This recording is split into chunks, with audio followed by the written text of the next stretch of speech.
സംസ്ഥാന സർക്കാർ ഏറ്റെടുക്കാനായി നിയമസഭാ ബിൽ പാസാക്കിയ കോഴിക്കോട്ടെ കോംട്രസ്റ്റ് നെയ്ത്ത് ഫാക്ടറിയുടെ ഭൂമി കയ്യേറാനുള്ള നീക്കത്തെ ചൊല്ലി വിവാദം. ഫാക്ടറിയുടെ മതിൽ രാത്രി JCB ഉപയോഗിച്ച് പൊളിച്ച് ഭൂമി കയ്യേറാനുള്ള നീക്കം തൊഴിലാളികൾ തടയുകയും മതിൽ ഭാഗികമായി പുനർനിർമ്മിക്കുകയും ചെയ്തു.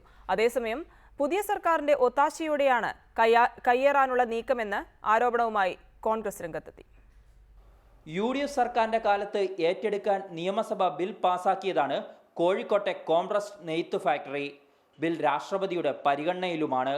ഇതിനിടയിലാണ് തിങ്കളാഴ്ച പുലർച്ചയോടെ JCB ഉപയോഗിച്ച് മതിൽ പൊളിക്കുകയും ഫാക്ടറി വളപ്പിലെ കാട് വെട്ടിത്തെളിക്കാൻ ആരംഭിക്കുകയും ചെയ്തത്. ഇതാണ് തൊഴിലാളികളുടെ നേതൃത്വത്തിലുള്ള സമരസമിതി തടഞ്ഞത്. ഇവർ മതിൽ ഭാഗികമായി നിർമ്മിക്കുകയും ചെയ്തു. ഈ ഹെഡ് ഓഫീസ് കെട്ടിടം അടക്കം 2 ഹെക്ടറിന് പുറത്ത് സ്ഥലമുണ്ട്. അതിൽ 1.5 ഏക്കർ സ്ഥലം ഫാക്ടറി കെട്ടിടം.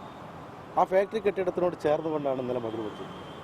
ഞങ്ങളത് ദുരൂഹത കാണുന്നത് അതിലൂടെ ഒരു JCB കയറി വന്ന് ആ ഫാക്ടറി തന്നെ ഇടിച്ചു നിരത്താനുള്ള സാധ്യതയുള്ളത് എന്ന തിരിച്ചറിവിൻ്റെ ഭാഗമായിട്ടാണ് ഞങ്ങൾ ആ മതിൽ കെട്ടിടം പൊളിച്ചത് തടഞ്ഞതും ഇന്ന് ഞങ്ങൾ പുതുക്കി പണിയാൻ വേണ്ടി ചെയ്തു. നേരത്തെ കോഴിക്കോട്ടെ CPIM നേതാക്കളുടെ നേതൃത്വത്തിലുള്ള ട്രസ്റ്റ് ഭൂമി സ്വകാര്യ വ്യക്തിക്ക് വിറ്റത് ഏറെ വിവാദമായിരുന്നു. തുടർന്നായിരുന്നു UDF സർക്കാരിന്റെ കാലത്ത് ഭൂമി ഏറ്റെടുക്കാനായി ബിൽ പാസാക്കിയത്.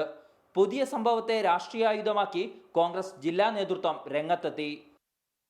ഞങ്ങൾക്ക് ഇന്ന് ഭരിക്കുന്നവരോട് ചോദിക്കാനുള്ളത്, ഞങ്ങളെ 5 വർഷത്തെ ഭരണത്തിൽ UDF ഭരിച്ചപ്പോൾ ഈ കോമ്പൗണ്ടിനകത്തേക്ക് പ്രവേശിക്കുവാൻ ഇത് വാങ്ങിച്ചവർക്ക് ധൈര്യമുണ്ടായിട്ടില്ല.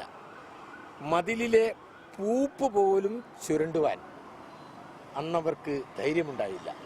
എന്നാൽ ഇപ്പോൾ ഭരണം മാറി 2 മാസം 2.5 മാസം ഈ ഗവൺമെന്റ് വന്നപ്പോൾ അവർ ഈ മതിൽ പൊളിച്ചിരിക്കുകയാണ്. ഭൂമിയിലെ കയ്യേറ്റ നീക്കവുമായി ബന്ധപ്പെട്ട് ഇപ്പോഴുയരുന്ന വിവാദം LDF സർക്കാരിനെതിരെ തിരിച്ചുവിടാനാവും വരും ദിവസങ്ങളിലെ UDF ശ്രമം. ഇതോടെ കോംട്രസ്റ്റ് ഭൂമി വീണ്ടും വിവാദങ്ങളിലേക്ക് നീങ്ങും. റിപ്പോർട്ടർ, കോഴിക്കോട്.